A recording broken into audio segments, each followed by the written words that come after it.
मुजद्दिद दीन व मिल्लत इमाम अहमद रजा खान फादिल बरेलवी रहमतुल्लाह अलैह फरमाते हैं, वाह, तेरी सरकार है, आहा, तेरी सरकार में, सुभान अल्लाह। खर्चा तेरी सरकार में लाया है रजा उसको शफी, सुभान अल्लाह। तेरी सरकार में लाया है रजा उसको शफी। अरे जो मेरा गौस है और लाडला बेटा तेरा, सुभान अल्लाह। जो मेरा गौस है और लाडला बेटा तेरा, बस इस जलसे का नाम का अगर मफहूम कहिएगा तो इस शेर में मौजूद है।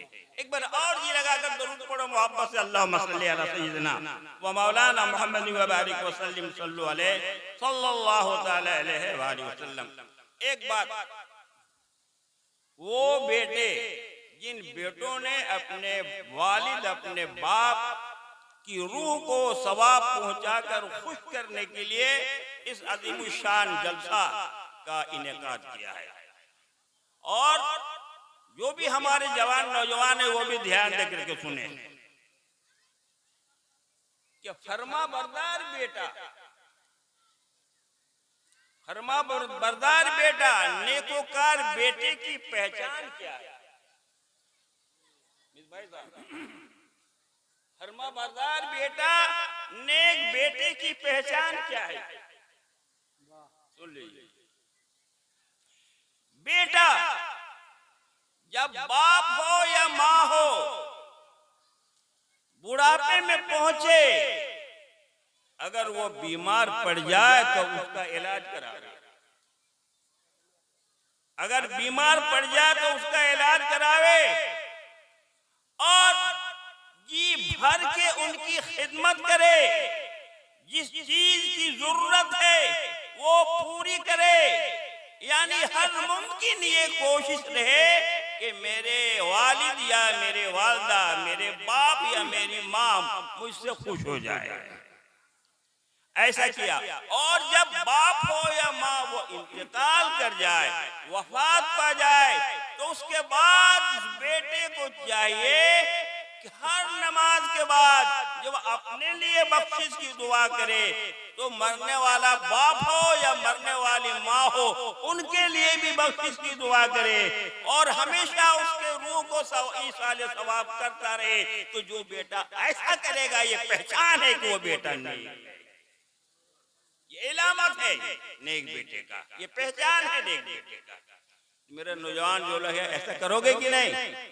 अरे कीजिएगा, इंशाअल्लाह करोगे तो यार हाथ उठा के बोल दो। हम तो हाथ उठाने की कहीं बोलते नहीं है। हाँ, बहुत अच्छा। अब जरा आगे बढ़ करके एक दो बात सुन लीजिए। गौसुल वारा कॉन्फ्रेंस, सरकार मदीना व गौसुल वारा कॉन्फ्रेंस, हजरत गौस पाक रज़ी अल्लाह ताला अन्हु की मुबारक जिंदगी को हमने जानने की कोशिश नहीं की। 11वीं शरीफ का मौका आता है तो नियाज़ फातिहा दिला देते हैं, ये अलग बात है, लेकिन गौस पाक रज़ी अल्लाह ताला अन्हु की मुबारक जिंदगी को जानने समझने की हमने कोशिश नहीं की। हजरत गौस आजम रज़ी अल्लाह ताला अन्हु की मुबारक जिंदगी कि हर पहलू ताबनाक और रोशन है, लेकिन उनकी मुबारक जिंदगी का मैं दो पहलू आपके सामने चंद मिनटों में रखना चाहूंगा।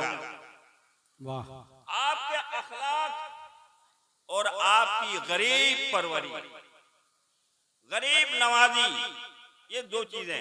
हजरत अल्लाह तबारक व तआला ने फरमाया, व इन्नका लअला खुल्किन अज़ीम, अपने महबूब सल्लल्लाहु अलैहि वसल्लम के बारे में, हुजूर अकरम सल्लल्लाहु अलैहि वसल्लम के बारे में फरमाया कि बेशक महबूब हमने आपके अखलाक को बहुत बुलंद किया।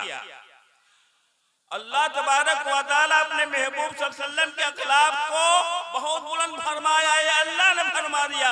और वही बुलंद अखलाक का पर तो अगर है तो मेरे गौस पाक रज़ी अल्लाह ताला अन्हु के अखलाक।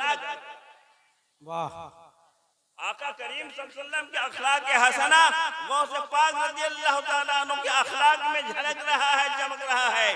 और हज़रात गिरामी आगे बढ़ लो, व इन्नका लअला हुदन मुस्तकीम, अल्लाह ने फरमाया बेशक महबूब तुम्हारी राह सीधी राह है। और हजरत गिरामी गौसे पाक रज़ी अल्लाह ताला अन्हु की मुबारक जिंदगी देखो तो उनकी पूरी जिंदगी रसूल पाक सल्लल्लाहु अलैहि वसल्लम के इत्तिबा में, उनकी पैरवी में, उनकी सुन्नत के मुताबिक आपने जिंदगी गुजारी है।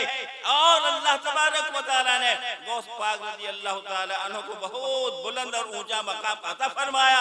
इतने बुलंद मकाम पर पहुंचने के बाद भी, इतने बुलंद मर्तबे पर फायद होने के बाद भी गौस आजम रज़ी अल्लाह ताला अन्हु की मुबारक जिंदगी को देखो।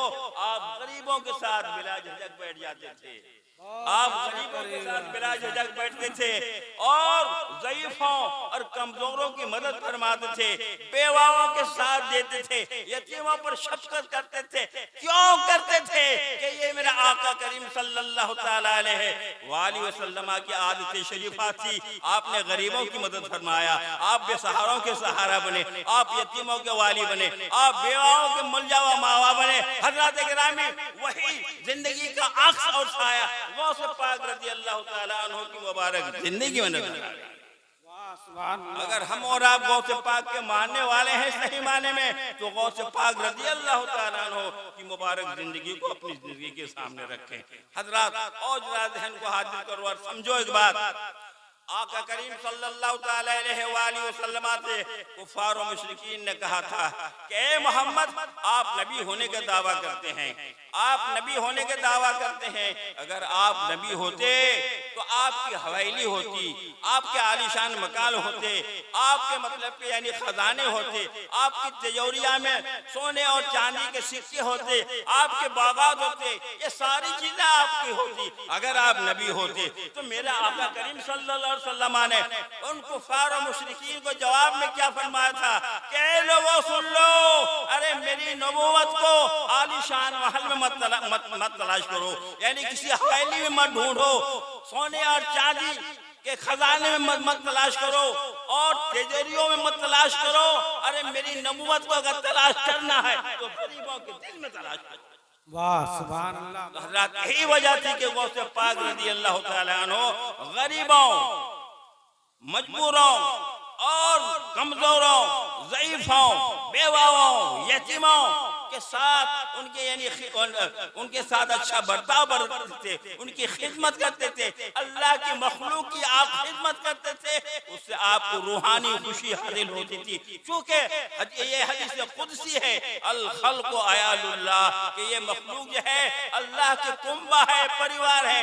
आप अल्लाह की मखलूक की अगर खिदमत करोगे, उनके काम आओगे, उनके साथ दोगे तो अल्लाह तबारक व तआला तुमको बहुत अच्छे कारी साहब, जिंदाबाद सुभान अल्लाह। बस एक बात और समझ कर लीजिए, मेरा गौस पाक रज़ी अल्लाह ताला अन्हु हज बैतुल्लाह के लिए तशरीफ ले जा रहे हैं। आपके बहुत मुरीदीन मुतक़िदीन साथ हैं कि एक मंजिल यानी मैं जल्दी में शॉर्ट में इन शॉर्ट कह रहा हूँ, अल मुख्तसर कह रहा हूँ, जल्दी में कह रहा हूँ। आप हज बैतुल्लाह के लिए तशरीफ ले जा रहे हैं, बहुत सारे मुरीदीन मुतक़िदीन आपके साथ हैं। आप एक जगह कयाम फरमाना चाहे, एक जगह रात गुजारना चाहे, उस कस्बा के नाम आजरा बताया गया है। वहां आप पड़ाव करना चाहे, ठहरना चाहे, रात बिताना चाहे, तो गौस पाक रज़ी अल्लाह ताला अन्हु ने अपने मुरीदों में से एक मुरीद से फरमाए कि जाओ इस कस्बे में, इस मोहल्ले में जाओ और तलाश करो जो सबसे ज्यादा गरीब है, जो सबसे ज्यादा कमजोर है, उसी के घर में जाओ और ये कह दो कि अब्दुल कादिर तुम्हारे यहाँ रात गुजारना चाहता है। हम और आप होते तो हम तो ये तलाश करेंगे कि काला डबल में किसका घर सबसे अच्छा है, किसका घर में पलंग है, किसके घर में एसी है, किसके घर में मतलब कि यानी और पंखे लगे हैं, किसके घर में कूलर है, यानी जहाँ आराम हासिल होगा हम वैसे घर में रहना पसंद करेंगे। लेकिन गौस पाक रज़ी अल्लाह ताला अन्हु इसका मकाम बड़ा ऊंचा अल्लाह ने अता फरमाया।